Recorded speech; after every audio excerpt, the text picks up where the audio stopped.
Of course, here is the rewritten story, optimized for viral YouTube storytelling. Just kill me fast, she said. That's what she said to him. But the lonely soldier couldn't pull the trigger.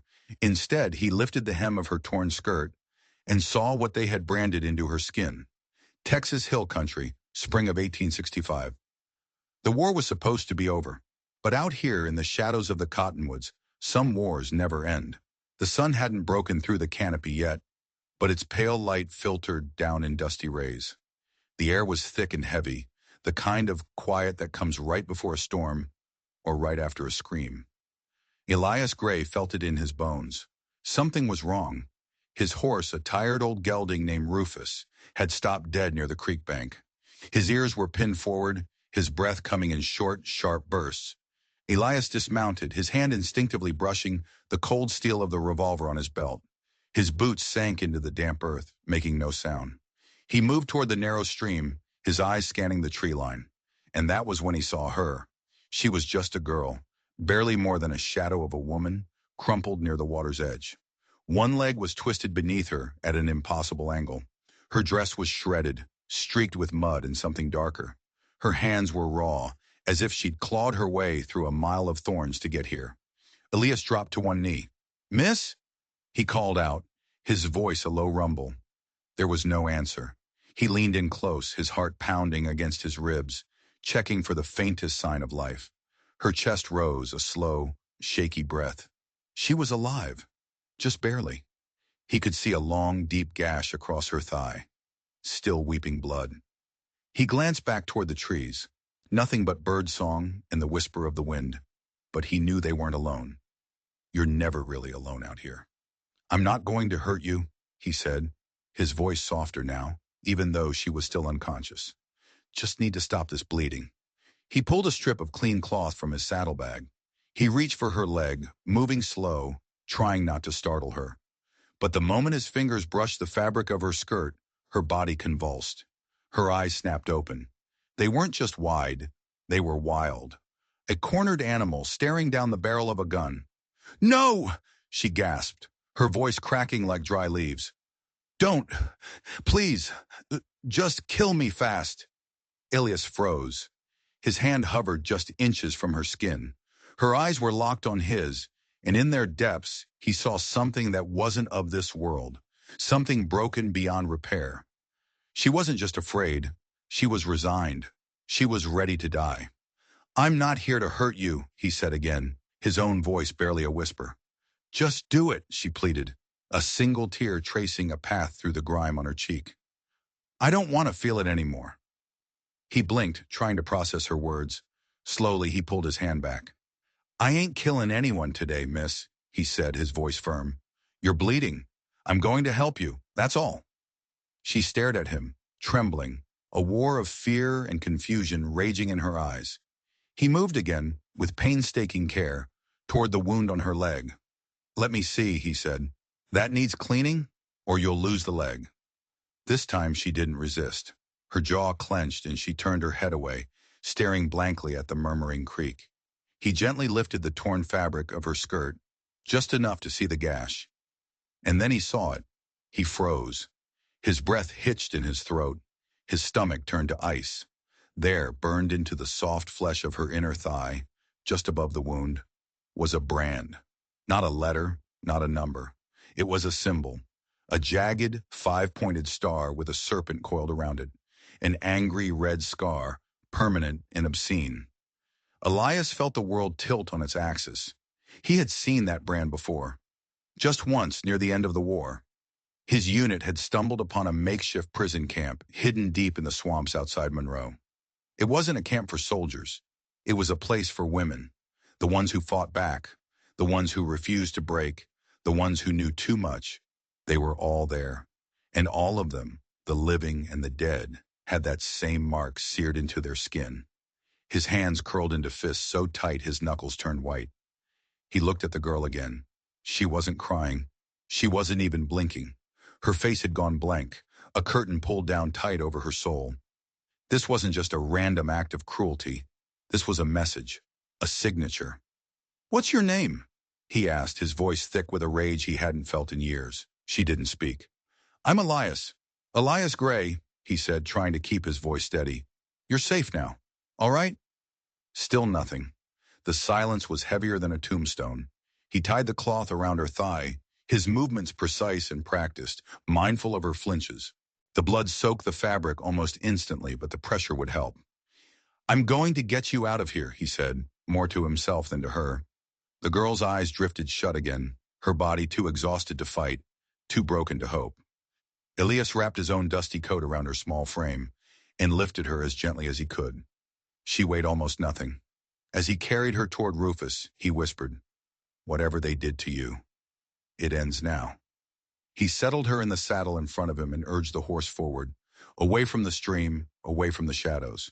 As they rode, the brand on her thigh seemed to burn even brighter in the morning sun, a silent testimony to a story that had only just begun. But Elias knew one thing for certain. The man responsible for that brand, a man he thought he'd left behind in the mud and blood of the war, was still out there. And he was closer than Elias could ever imagine. The cabin was a ghost, half hidden beneath a grove of twisted oaks. It was weather-worn and leaning, but it was dry and it was safe, for now. Elias carried the girl through the doorway and laid her on the bedroll near the cold hearth. He moved with a quiet urgency, stacking kindling, striking flint, breathing life back into the dying embers. She hadn't spoken another word since the creek. Her body was still, her eyes open but distant, staring at something only she could see. He approached her with a bowl of warm water and a clean cloth, and she flinched, a tiny, almost imperceptible movement. A wounded animal, unsure if this new cage held food or a knife. "I need to clean that wound," he said softly. "It's going to sting." She gave a single shallow nod. He worked in silence, his touch gentle, his eyes averted. He dabbed at the gash, cleaning away the dirt and dried blood, his focus entirely on the task at hand. He refused to look at the brand again, but he could feel its presence, a hot, angry thing in the small, quiet room. When he was done, he laid a clean blanket over her legs and stepped back. She just kept watching him, her gaze unwavering. It wasn't curiosity, it was calculation. She was measuring him, weighing his every move, trying to decide if he was a savior or just a different kind of monster. He understood. Trust was a currency she no longer had.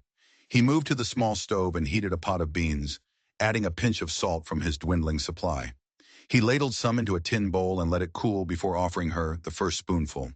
She stared at it, her lips a pale thin line. "Eat slow," he said, his voice low and steady. It wasn't a command, it was a suggestion. Finally, hesitantly, she opened her mouth. He fed her each spoonful, patient and silent, like a father tending to a sick child. No words, no questions, just food and warmth, and the crackle of the fire, pushing back the encroaching darkness. That night he slept in the far corner of the cabin, his back against the wall, his revolver within easy reach. He didn't sleep much. Every shadow seemed to move. Every gust of wind sounded like a footstep. She didn't move once, but every time he opened his eyes, he saw hers, wide and unblinking in the dark. By the third day, a fragile routine had settled between them. He would hunt, she would watch the fire. He would bring her water, and she would let him. The silence was a language all its own.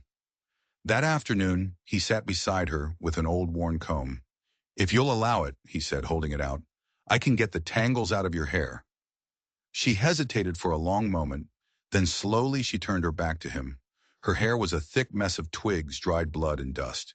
He started at the ends, working gently, careful not to pull. He was patient, methodical, his hands surprisingly deft for a soldier. As he worked, the fire crackled, and somewhere outside, a lone bird sang. Halfway through, she let out a long, shuddering breath, and for the first time since he'd found her, her shoulders relaxed, just a fraction of an inch. It was progress. Later, he pulled a small, oval mirror from his pack. It was scratched and dented, the kind of trinket a soldier might carry to remember a face from home. He placed it on the stool beside her. "Maybe you want to see. You look better than you think." She stared at the mirror for a long, long time. He could see the conflict in her eyes, the war between wanting to know and being terrified of what she'd find. Then in a sudden, violent motion, She snatched the mirror and hurled it against the stone hearth. It shattered into 1,000 tiny pieces. The silence that followed was deafening. Elias didn't move. He didn't flinch. "I don't want to see her," she whispered, her voice raw, broken. He nodded slowly. "I understand. No lecture, no anger, just quiet acceptance." He swept up the broken glass and tossed it into the fire, where the flames consumed the glittering shards. That night, as he was ladling more beans into their bowls, she spoke again, her voice so quiet he almost missed it. "My name is Maeve." He looked over at her, his heart skipping a beat. It was the first piece of herself she had offered him. "Maeve," he repeated, the name feeling sacred on his tongue. "That's all I can give you right now," she said, her eyes fixed on the fire. "That's more than I expected," he replied. A sound escaped her lips, something between a sigh and a laugh. It was the most beautiful sound he had ever heard. They ate in silence, but the silence had changed. It was no longer a wall between them. It was a space they shared. She didn't thank him, and he didn't ask for it. But when she handed back the empty bowl, her fingers brushed against his for a fleeting second, and she didn't pull away. But as the fragile peace settled in the cabin, something else was stirring in the woods. Elias found it the next morning, not 50 yards from the door. A dead raven nailed to a tree, and carved into the bark right below it was a single fresh mark, the jagged, five-pointed star, with a serpent coiled around it. It was a warning. They knew where he was, and they were coming for her. The ride into Bandera was tense. Every shadow seemed to hold a threat. Every gust of wind sounded like a whispered name. Maeve sat behind Elias on the saddle, her arms wrapped loosely around his waist. He could feel the tremors running through her body. They needed medicine. Her wound was healing, but infection was a constant danger in the backcountry, and their food was running low. Going to town was a risk, but staying hidden was a death sentence. Bandera was a town gasping for air. Worn planks, shuttered saloons, and tired men who carried the weight of the war in their eyes. It was the kind of place where strangers drew stares, and secrets were a commodity. Elias helped Maeve down from the horse. "Stay here," he said, his voice low. "I won't be long." She nodded, pulling the shawl he'd given her tighter around her shoulders, trying to make herself invisible. The moment he stepped inside the general store, her hands began to tremble. She kept her head down, her eyes scanning the dusty street, watching every face that passed. And then she saw him. He stumbled out of the saloon, half drunk and spoiling for a fight. He was a big man, with a patchy beard and eyes like chips of coal. He reeked of cheap whiskey and old sweat. He bumped into her shoulder hard. "Watch it," she muttered, her voice barely audible. He turned, his eyes narrowing as he took her in. A slow, ugly grin spread across his face. "Well, well," he slurred. "Ain't you a familiar little thing?"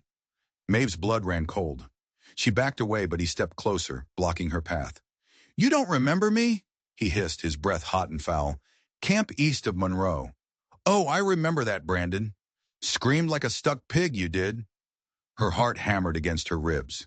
It was one of them, one of Beaksley's men. He lunged forward and yanked the edge of her skirt up, exposing her thigh to the harsh daylight.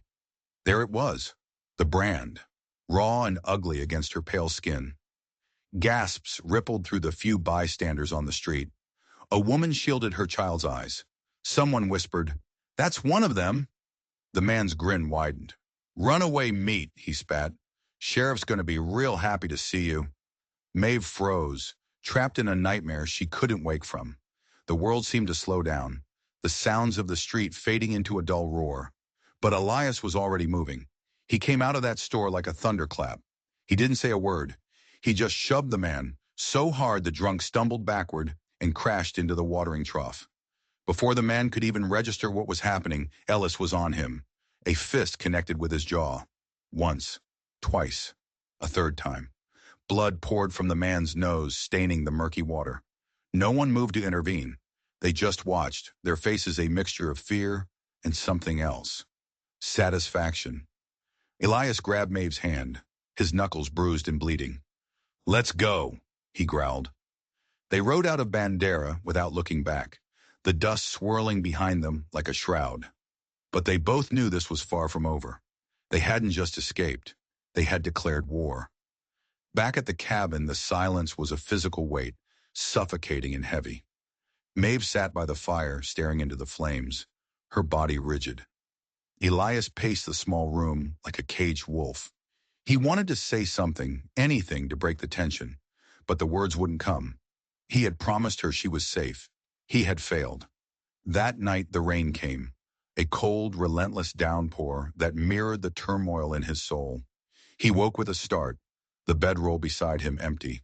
A jolt of pure, cold panic shot through him. He scrambled to his feet and ran outside into the storm. He found her at the river's edge, standing barefoot on a slick stone, the rain plastering her thin dress to her body. Her eyes were wide and vacant, staring into the churning, muddy water. "Maeve!" he called out over the roar of the rain. She didn't turn. "I can't live like this, Elias," she said, her voice hollow. "They see me, and all they see is that word, that brand, not a person, just something broken." "You are not broken," he said, stepping carefully toward her, his boots sinking into the mud. "You survived." She shook her head, a violent, desperate motion. "Survived for what? To be hunted? To see the disgust in people's eyes? You deserve someone whole, Elias. Not, not damaged goods." The words hit him like a physical blow. He stopped, just a few feet away from her. "I don't want someone whole," he said, his own voice shaking with an emotion he couldn't name. "I want you." He saw her shoulders tense. She took a small, almost imperceptible step toward the rushing water. "I won't let you disappear," he said, his voice raw. He lunged forward just as her foot slipped on the wet stone, catching her just as she tipped toward the abyss. The river surged just inches below her feet. He pulled her back into his arms, holding her tight as the rain soaked them both to the bone. She didn't fight him. She collapsed against his chest, her body racked with sobs, the kind that come from a place so deep and dark you think they might tear you apart. He didn't say a word. He just held her, anchoring her to the world as the storm raged around them. He had promised to keep her safe. But as he stood there, holding the shattered pieces of her in his arms, he realized safety wasn't enough. They couldn't run. They couldn't hide. The only way to truly be free was to turn and face the monster that was hunting them, the monster who wore a tin star. The next time Elias rode into Bandera, he came alone. He had tried to convince Maeve to stay hidden, but she had refused. "We do this together," she had said, her voice quiet but firm.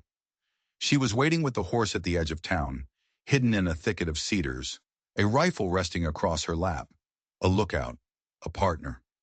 The fear was still in her eyes, but something new had taken its place. Resolve. The air in town was different, thicker. The usual midday bustle was gone, replaced by a tense, watchful silence. People scurried into their homes as he rode down the main street. Doors were bolted, shutters were drawn.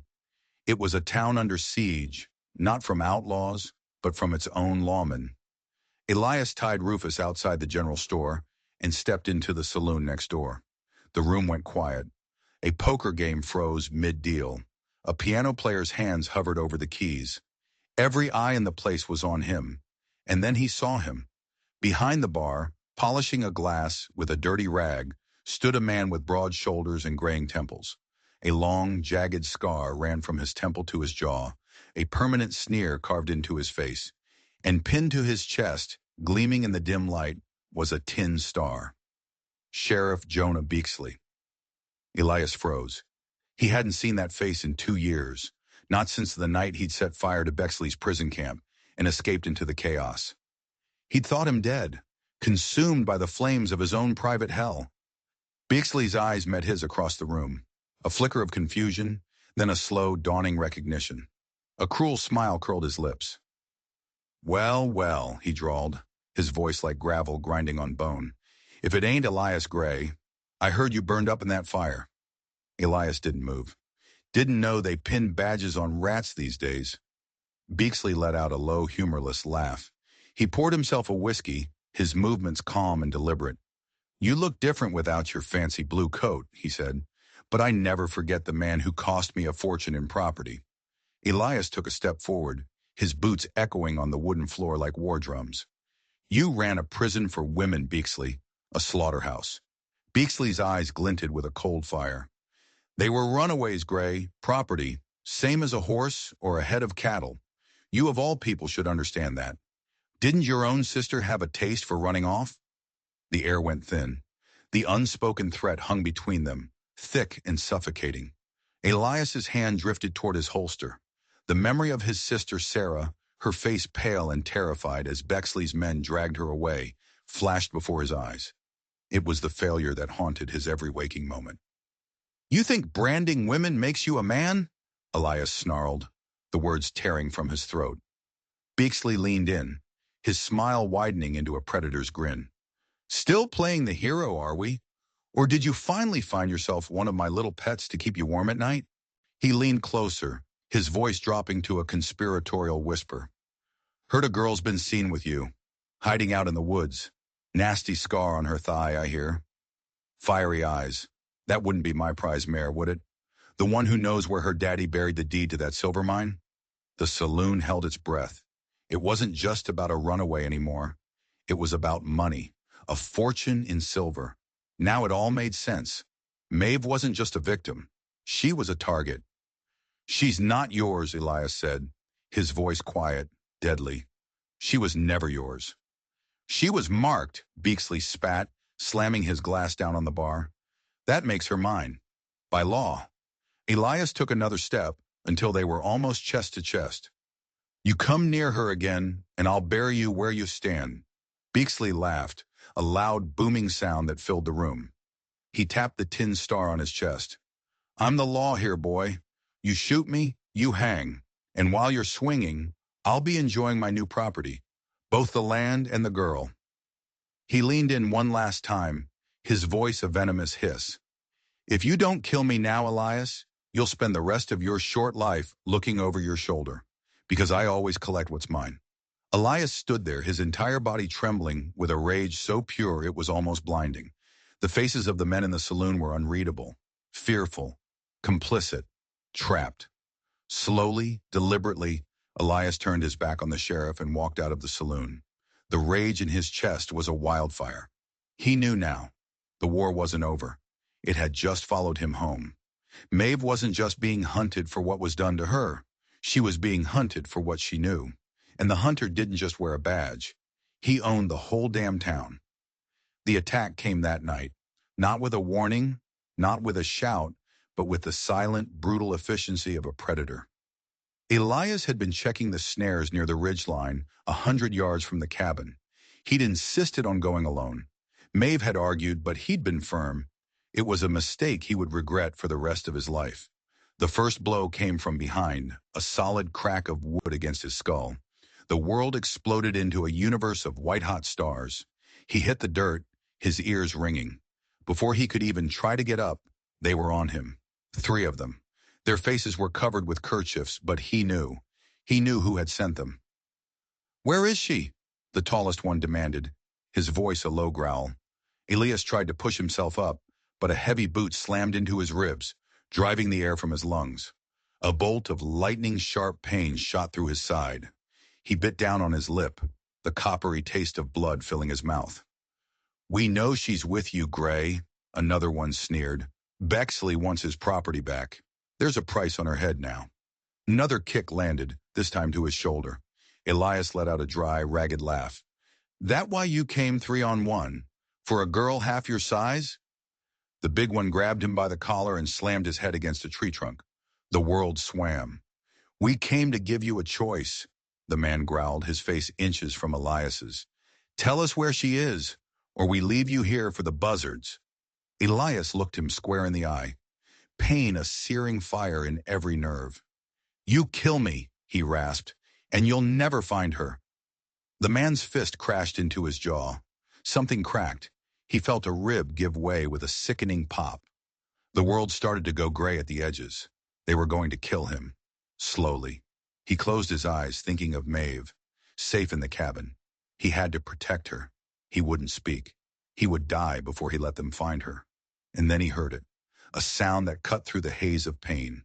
A twig snapping. One of the men turned. What was that? Before anyone could react, A figure emerged from the shadows. It was Maeve. She held the rifle in her hands, its barrel leveled and steady. Her face was a pale, determined mask in the moonlight. "Get away from him," she said, her voice clear and cold as a winter stream. The men froze, startled. Then the tall one chuckled. "Well, look what we have here. The little lamb comes to save the wolf." "I'm not asking again," Maeve said. She took a step forward, the rifle never wavering. The men exchanged a look. They started to spread out, trying to circle her. It was a classic tactic, but they underestimated her. They saw a scared girl. They didn't see the survivor. She didn't aim for the men. She aimed for the lantern one of them was holding. The crack of the rifle shot shattered the night. The bullet hit the lantern, and it exploded in a shower of glass and burning oil. The dry forest floor ignited instantly. Flames erupted, a wall of fire separating Maeve and Elias from their attackers. The men yelled in panic, batting at the flames that licked at their boots. In the chaos, Maeve ran to Elias's side. "Elias!" she cried, dropping to her knees. She saw the blood, the bruises, the unnatural angle of his arm. "No, no, no." "I'm fine," he croaked, his voice a barely audible whisper. "Just a bit bruised." "Liar!" she snapped, her voice thick with tears and fury. She tried to lift him. "Was it Bexley's men? They wanted the deed, didn't they?" He nodded, a sharp guttural groan escaping his lips as she touched his side. "Your ribs, they're broken." Her face crumpled. This was her fault. They were here because of her. "Why didn't you tell them?" she whispered, tears falling freely now. "Why didn't you just give me up?" He looked at her through half-lidded eyes, and even through the agony, a faint smile touched his lips. "Because if they ever touched you again," he said slowly, each word a struggle, "I wouldn't be able to live with myself." She shook her head. "Stupid," she whispered, her voice breaking. "So damn stupid." "I know." She slipped his good arm over her shoulder and began the agonizing process of dragging him back toward the cabin, the fire roaring behind them, casting long, dancing shadows. Every step was a struggle. Elias gritted his teeth, trying not to cry out. By the time they reached the cabin, she was shaking with exhaustion. She lowered him onto the bedroll, her hands never leaving him. She peeled back his torn, bloody shirt and hissed at the sight of the dark, spreading bruises that covered his torso. "Stay still," she commanded. "Don't move." As she pressed a cool cloth to his split lip, he whispered, "As long as you're safe, it was worth it." She froze, her hand hovering over his face. Their eyes met. He was broken, bloodied, gasping for breath. But in his eyes she didn't see pain. She saw devotion. She saw a man who would rather die than betray her. She sat beside him through the long, dark night, holding his hand, listening to the shallow rasp of his breathing. The fire behind them had burned itself out, leaving the woods dark and silent once more. But something had been forged in those flames. For the first time since they branded her, since they took everything from her, Maeve began to believe that she was worth fighting for, that she was worth dying for. And as she looked at the man lying broken before her, she made a vow. They had come for him because of her. They had tried to break him to get to her. She wouldn't let it happen again. She wouldn't be the victim anymore. She would be the weapon. Bexley wouldn't stop. He would send more men. Next time they wouldn't leave him alive. She looked at the rifle leaning against the wall. Then she looked at the deed she had kept hidden, sewn into the hem of her dress. The deed to her family's land. The deed to the silver mine. The thing Bexley would kill them both for. There was only one way to end this. It wasn't enough to run. It wasn't enough to hide. She had to take the fight to him. She had to destroy him, not just for Elias, but for herself, for every woman who wore his brand. The forest was too still the next morning. A dead, watchful quiet had fallen over the hills. Elias was drifting in and out of a fevered sleep, his breathing shallow. Maeve knew they didn't have much time. Bexley's men would be back. She rose before dawn, her movements silent and purposeful. She checked the rifle, counted the bullets. 4. 4 chances. It wasn't enough. She took Elias's revolver from the table. She checked the chamber. 6 rounds. Better. She looked down at Elias. His face was pale, beaded with sweat. He looked so vulnerable. A wave of guilt washed over her. This was her fight, and he was paying the price. She gently pushed a stray lock of hair from his forehead. "I'll be back," she whispered. "I promise." She slipped out of the cabin as the first pale light of dawn touched the sky. She didn't follow the trail back to town. She knew a different way. A hunter's path, winding through the dense woods. A path her father had taught her years ago, before Beeksley and his men had burned their ranch to the ground. An hour passed, then two. She moved with a speed and certainty that would have surprised Elias. This was her land. She knew every creek, every ridge, every shadow. Finally, she heard voices. She dropped into a crouch, creeping forward until she could see the clearing ahead. It was Bexley and two of his deputies. They hadn't come for Elias. They had come for what was in the ground. They were standing at the entrance to an old abandoned mine shaft, her family's mine. "The deed ain't enough," Beeksley was saying, his voice laced with greed. "We need the map." The old man was clever. He split them up. "The girl has the deed, but the map shows which tunnels are safe and which ones are death traps." One of the deputies, a young man with a nervous twitch, shifted his feet. "Sheriff, maybe we should just leave it. We got the town. Ain't that enough?" Beeksley spun around, his face a mask of fury. "Enough? There's a river of silver under our feet, you fool. Enough is never enough." He turned back to the mine. "She has to have the map, and when we find her, she's going to tell us where it is." Maeve's blood ran cold. The map. She had forgotten about the map. Her father had given it to her for safekeeping, just days before he was killed. It was hidden back at the cabin, tucked away in a loose floorboard. They knew. Somehow they knew. She had to get back. She had to warn Elias. She started to back away, but her boots snapped a dry twig. The sound was like a gunshot in the silent woods. "Who's there?" Beeksley yelled, drawing his pistol. Maeve didn't hesitate. She bolted, crashing through the underbrush, her heart pounding in her ears. She could hear them behind her, shouting, their heavy boots crashing through the leaves. She was faster. She knew the terrain, but they were relentless. She risked a glance over her shoulder. They were gaining on her. She raised the rifle and fired a shot over their heads, trying to scare them off. It only made them angrier. She scrambled up a rocky embankment, her lungs burning. She had to get back to the cabin, back to Elias. She reached the top and sprinted toward the familiar grove of oaks. And then she saw it. Smoke. Thick, black smoke, pouring from the direction of the cabin. "No," she whispered. A new, more terrible fear seized her.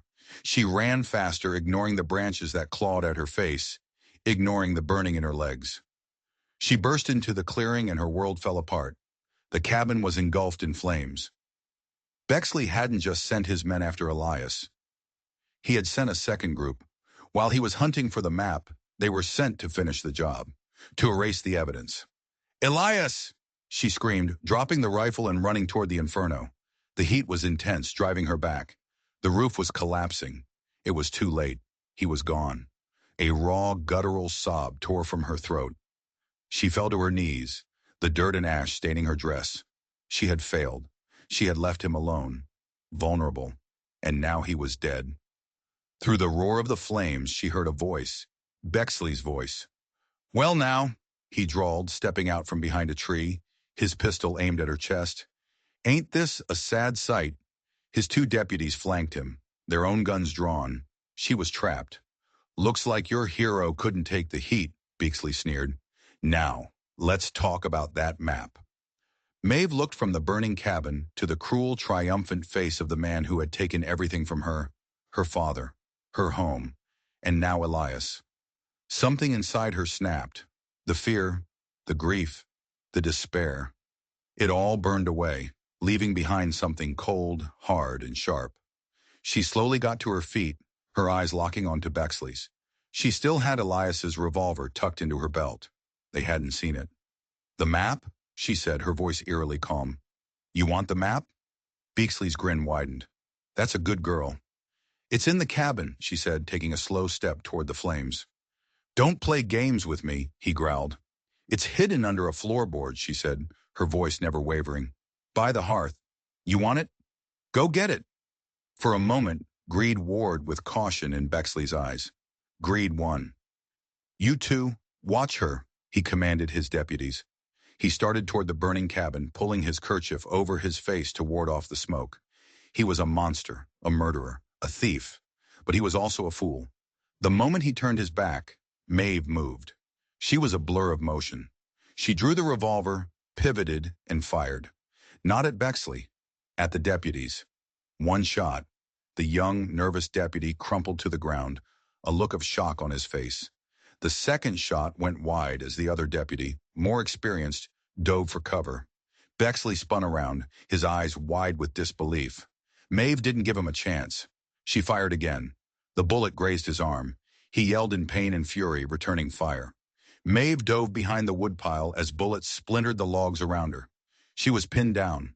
The remaining deputy was circling around, trying to get a clear shot. The cabin was roaring now, a funeral pyre for the only man who had ever shown her kindness. Tears streamed down her face, mixing with the soot and grime. But they weren't tears of sadness. They were tears of rage. She knew she wasn't going to get out of this alive, but she wasn't going to die as a victim. She looked at the burning cabin. She looked at the revolver in her hand. One bullet left. She took a deep breath. She had one last card to play, a secret she hadn't even told Elias. She stood up. "Bexley!" she screamed over the roar of the fire. "You want to know what else my father hid in that mine?" That got his attention. He paused, his gun still raised. "What are you talking about?" "It's not just silver, you greedy fool," she yelled, her voice ringing with a wild, desperate confidence. "He rigged it. The main support beams. They're wired with dynamite." Bexley's face went pale. "The map doesn't just show the silver," she cried, a mad grin spreading across her face. "It shows how to bring the whole mountain down. And the detonator, he gave it to me." She held up her empty hand. "One shot is all it takes. One shot into the mine shaft, and we all get buried together." The deputy froze. Bexley stared at her, his mind racing. Was she bluffing? Could the old rancher have been that clever? He looked at the wild, defiant look in her eyes, the same look he'd seen right before he branded her. The look of someone with nothing left to lose. He believed her. "Don't be a fool, girl," he said, his voice losing some of its bluster. "We can make a deal." "There are no more deals," she said, her voice dropping to a whisper. She started walking, not toward the mine, but toward the burning cabin. "You took everything from me." And then from inside the inferno came a sound, a cough, a groan. Maeve stopped dead. Her heart leaped into her throat. A figure stumbled out of the flames, covered in soot, his clothes smoldering. It was Elias. He was alive. He had been hiding in the root cellar beneath the floorboards. He collapsed to the ground, gasping for air. Bexley saw his chance. He raised his pistol to fire at the helpless man on the ground. But Maeve was faster. She fired her last bullet. The shot was true. It hit Bexley square in the chest. He staggered back, a look of utter shock on his face. He looked down at the blood blooming on his shirt, then back at Maeve. He opened his mouth to speak, but only a gurgle came out. He fell to his knees and then pitched forward into the dirt. Dead. The remaining deputy, seeing his boss fall, didn't hesitate. He turned and fled into the woods. Silence descended on the clearing, broken only by the crackle of the flames and Elias's ragged coughing. Maeve dropped the empty gun and ran to him, collapsing beside him, her body shaking violently. "I killed him," she whispered, staring at Bexley's body. "I killed him." Elias reached for her, his hand brushing her cheek. "You saved me," he rasped. She shook her head, her eyes wild. "But what does that make me? I pulled the trigger, and I'm not sorry." He held her gaze, his own eyes filled with a fierce, burning pride. "It means you're stronger than he ever was," he said. "It means you're a survivor." He coughed, a deep, rattling sound. "The dynamite. Were you telling the truth?" A small, weary smile touched her lips. "Of course not," she whispered. "My father was a rancher, not a madman." He let out a weak laugh, which turned into another fit of coughing. She pulled him into her arms, holding him close, burying her face in his smoke-scented shirt. The cabin was gone. Her home was gone. The monster was dead. They had nothing left, nothing but each other. And for the first time, in a very long time, That felt like enough. They had walked through hell, but they had walked through it together. The forge was nothing more than a blackened stone pit and an old anvil Elias had salvaged from the ashes of the cabin. He stood there at dawn, shirtless in the morning chill, sweat beading on his brow. The rhythmic clang of his hammer on hot metal was the only sound in the clearing, a steady heartbeat in the quiet woods. Maeve watched him from the makeshift lean-to they had built. She didn't ask what he was making, she knew. She had seen him pull the single, dented bullet casing from his satchel, the last round from his army revolver, one he'd never fired, a relic from a life he thought was over. He was shaping more than just metal. He was trying to forge something new from the ruins of their past. He worked all morning, heating, hammering, shaping. He turned the instrument of death into a circle, a promise. He filed the rough edges smooth, polishing the brass with ash and cloth until it shone with a soft, warm glow. When he was finished, he walked to where she stood. The sun was high now, and the air smelled of pine and damp earth. He took her hand and led her to the edge of the clearing, to a field carpeted with blue bonnets and Indian paintbrush. Spring had finally truly come to Texas. "I was never supposed to make it out of that war, Maeve," he said, his voice thick with emotion. "And after, I was just a ghost, walking through a world I didn't belong in anymore." Her throat tightened. "Then I found you," he said, his eyes never leaving hers. "Or maybe you found me." He reached into his pocket and pulled out the ring. It glinted in the sunlight, simple and imperfect. "This was a bullet once. It was made to take a life." He dropped to one knee in the field of wildflowers. "Now it's a promise to build a life. Maeve, I know what they did to you. I know the scars you carry, seen and unseen. But they never took your fire. They never took your heart." He looked up at her, his eyes shining. "You gave me a reason to breathe again. Will you marry me? Will you build something with me that the war and the fire and men like Bexley could never destroy?" Tears streamed down her face. She looked at her hands, still scarred from her escape. She looked at her thigh, where the brand was a permanent reminder of the darkness. Then she looked at Elias. He wasn't seeing the scars. He was seeing her, the woman who had fought back, the woman who had saved him. "Yes," she whispered, "yes." He slid the ring onto her finger. It was forged from ruin, but it fit perfectly. She cupped his face in her hands and kissed him, a kiss that tasted of smoke and tears and salvation. In that field of wildflowers under the wide Texas sky, they both knew. They had taken the ugliest parts of their past and turned them into something sacred. But their story wasn't over. Because back in Bandera, the town that Bexley had ruled with an iron fist, a power vacuum had been created. And as the old saying goes, nature abhors a vacuum.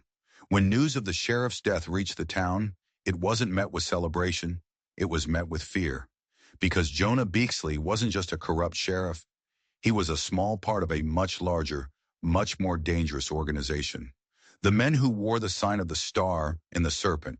And they did not take kindly to losing their assets, or their leaders. The day of the wedding, the sunset bathed the hills in golden rose. They weren't getting married in a chapel. There was no preacher, no crowd of well-wishers. Their church was the field of wildflowers. Their witnesses were the ancient oaks. Maeve wore a simple dress she had sewn herself from a bolt of cloth Elias had traded for in a town miles away. Her hair was down, adorned with bluebonnets. The brass ring on her finger was the only jewelry she wore. Elias stood waiting for her, his ribs still aching, but his stance was tall and proud. They said their vows to each other, their voices quiet but firm, promises carried away on the gentle breeze. As he slipped the ring onto her finger for the second time, a symbol of their public commitment, he whispered, "I see you, Maeve, all of you, and I love all of you." She smiled, her heart so full she thought it might burst. "I see you too, Elias." It should have been a perfect moment, a quiet end to a violent story. But as they kissed, a lone rider appeared on the ridge, silhouetted against the dying sun. He wasn't a lawman. He wasn't a drifter. He was dressed in a fine black suit, and he sat atop a magnificent black stallion. He just sat there watching them. Elias's hand went to the new revolver on his hip. Maeve stood beside him, her hand finding his. They were not afraid, not anymore. The man on the ridge slowly raised a hand and tipped his hat to them. It wasn't a gesture of respect. It was a gesture of acknowledgement, a promise. Then he turned his horse and disappeared over the ridge. Elias and Maeve stood together, hand in hand as darkness fell. They had killed the monster, but they had just learned that the monster had friends, powerful friends. Bexley was gone, but the organization that created him was still out there, the Star and the Serpent. Their fight for peace was over, but their war for freedom had just begun. They looked at each other, not with fear, but with a quiet, unshakable resolve. They had faced down death, fire, and the devil himself. They had found love in the ashes. Whatever was coming, they would face it together. If Maeve and Elias's story taught you that the deepest scars can be healed by love, and that true strength isn't about never falling down, it's about who you have by your side when you get back up, then you're in the right place. Don't forget to hit that subscribe button and ring the bell for more stories of survival, justice, and unbreakable love. We've all got battles to fight, but no one should have to fight them alone. And let me know in the comments, what do you think the man on the ridge wants? What would you do if you were in their shoes? Thanks for watching.